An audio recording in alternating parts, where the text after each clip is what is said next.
helped me reach 2,000 subscribers. I still remember the laughter. It started as light teasing at my best friend's birthday party, but quickly turned sharp and mocking. I had decided on a whim to dance, something I hadn't done in years. I swayed, laughed at my own awkwardness, and tried to enjoy the moment. But she, Vanessa, my friend's sister-in-law, chose that exact moment to humiliate me. "You call that dancing?" she said, smirking as everyone else chuckled. "I've seen toddlers with better rhythm." The words pierced through me, sharper than I expected. I froze mid-step, cheeks burning. A few of the guests laughed politely, unsure whether to join in or look away. My husband, Michael, had been standing beside me, quiet the entire time, his expression unreadable. For a moment, I felt the familiar sting of embarrassment, the desire to vanish. But then, something in Michael shifted. He didn't smile, he didn't console me. Instead, his jaw tightened and his eyes darkened, not with anger at me, but at her. After the party, the comments echoed in my mind. I tried to brush it off, telling myself she didn't matter, that it was just a silly remark. But the tension at home that night was palpable. Michael barely spoke. He sipped his drink slowly, staring into space, like he was calculating something I couldn't see. The next day, he mentioned casually that he'd invited Vanessa and a few other friends over for dinner. I hesitated, worried the night might turn into another scene. But Michael insisted, saying, "It'll be fine. Trust me." Dinner arrived. Vanessa walked in, radiant and smug, unaware of the storm she'd unknowingly unleashed. She took her seat, greeting Michael with that familiar, too bright smile. I watched as she sipped her wine, relaxed and confident, clearly expecting nothing in return for her cruel joke the previous evening. Michael cleared his throat before sitting down. "Vanessa," he said calmly, his voice smooth but carrying a weight that made her pause. She turned toward him, curiosity flickering in her eyes. "Yes?" she asked, a hint of uncertainty creeping in. "I was thinking," he continued, "that it's always important to be careful what we say about others, especially when we think no one notices."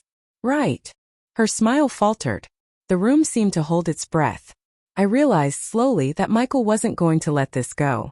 The conversation that followed, the revelation of Vanessa's own darkest secret, one she had hidden from everyone, even her closest friends, left the room stunned. And I, for the first time, felt a strange sense of vindication, like a weight had lifted.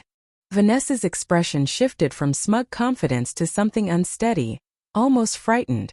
Michael's calm tone carried the kind of weight that made everyone in the room pay attention, even those who hadn't been part of yesterday's joke.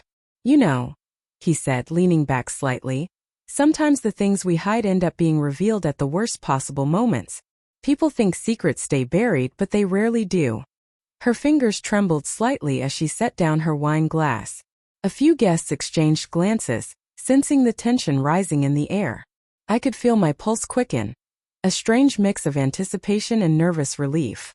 Michael paused, letting the silence stretch just long enough. Then he leaned forward, his gaze fixed firmly on Vanessa. "Remember a few years ago, when the charity event scandal happened? The one involving the missing donations?" Vanessa swallowed, her lips pressed tightly together. I don't know what you mean," she said, but the voice wavered, betraying her. "I think everyone here deserves the truth," Michael said, his tone sharp but controlled. "Especially after you spent last night mocking someone for dancing. When you've got your own skeletons hidden behind a smile." The room went quiet. I could almost hear Vanessa's heartbeat. Guests shifted uneasily, sensing the gravity of what was about to be revealed. Michael continued, "Vanessa, it's time everyone knows that you were the one responsible for the misappropriated funds at the charity event. You hid it, blamed someone else, and walked away thinking no one would ever find out." Her eyes widened. The blush of embarrassment turned pale, then drained into shock. She opened her mouth to speak, but no words came out. Everyone stared at her, the laughter from the previous night replaced by stunned silence. I felt a strange surge of relief and vindication. Finally, the one who thought she could belittle others without consequence was exposed. And the best part? Michael had revealed it with dignity, without a hint of malice directed at me. This wasn't revenge for my embarrassment. It was justice for the arrogance and cruelty she had displayed. Vanessa's friends gasped, some leaning in to confirm what they had just heard. Whispers filled the room, punctuated by the occasional sharp intake of breath. I watched her slump slightly in her chair, realizing that her mockery had consequences. And for the first time, I saw her not as the confident, untouchable woman who had humiliated me, but as someone vulnerable, exposed, human, stripped of her facade. The contrast between the night before and now was stark. From laughter at my expense to her own secret revealed in front of everyone, the transformation was undeniable.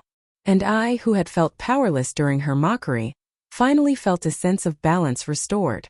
Vanessa didn't say another word for the rest of the evening. She barely touched her food, her gaze fixed somewhere distant, like she wanted to disappear from the room entirely. I sat beside Michael, my hand brushing his lightly, a quiet acknowledgement of the way he had handled everything, firm, composed, and just. Guests gradually relaxed, the tension easing into a murmur of conversations. Some whispered among themselves about the revelation. Others exchanged glances with raised eyebrows, clearly processing what they had just witnessed. I noticed how Michael maintained his calm, answering questions politely but never straying from the point. There was no gloating, no public shaming. Just truth delivered with precision. For the first time that night, I allowed myself to breathe. The humiliation I had felt yesterday was gone, replaced with a strange sense of empowerment. Not because I had been the victim, but because justice had been served. And more importantly, I realized I had a husband who truly had my back. Someone who didn't act impulsively, but knew exactly how to handle a situation with impact. Vanessa eventually left early, saying she needed rest. She avoided looking at me, avoiding Michael, avoiding anyone who had been in the room. I didn't feel anger, not anymore. There was a kind of closure in seeing her stripped of the confidence she wielded like a weapon. I knew she would recover eventually, but the balance had shifted, at least for now. Later, after everyone had gone, Michael and I sat in the quiet kitchen. The hum of the refrigerator and the soft ticking of the clock filled the space. I leaned back, letting the events of the evening settle in. "You didn't have to do that," I said softly. "I did," he replied. "You deserved that moment. And sometimes, people only understand consequences when they face them publicly." I nodded. "I never want to feel powerless like that again." "You won't," he said, taking my hand. "Not as long as I'm here." The relief I felt wasn't about revenge. It wasn't about proving I was right or she was wrong. It was about seeing truth stand tall, unflinching, and knowing that integrity and loyalty still mattered in a world that often rewards arrogance and deceit. As we turned off the lights and headed upstairs, I realized that the party, the laughter, the embarrassment, they were all part of a story. A story where humility was restored, where justice was quiet but undeniable, and where I finally felt safe again in my own skin. And for the first time in a long while, I smiled, not out of vindication, but because I knew that the balance of truth had been restored.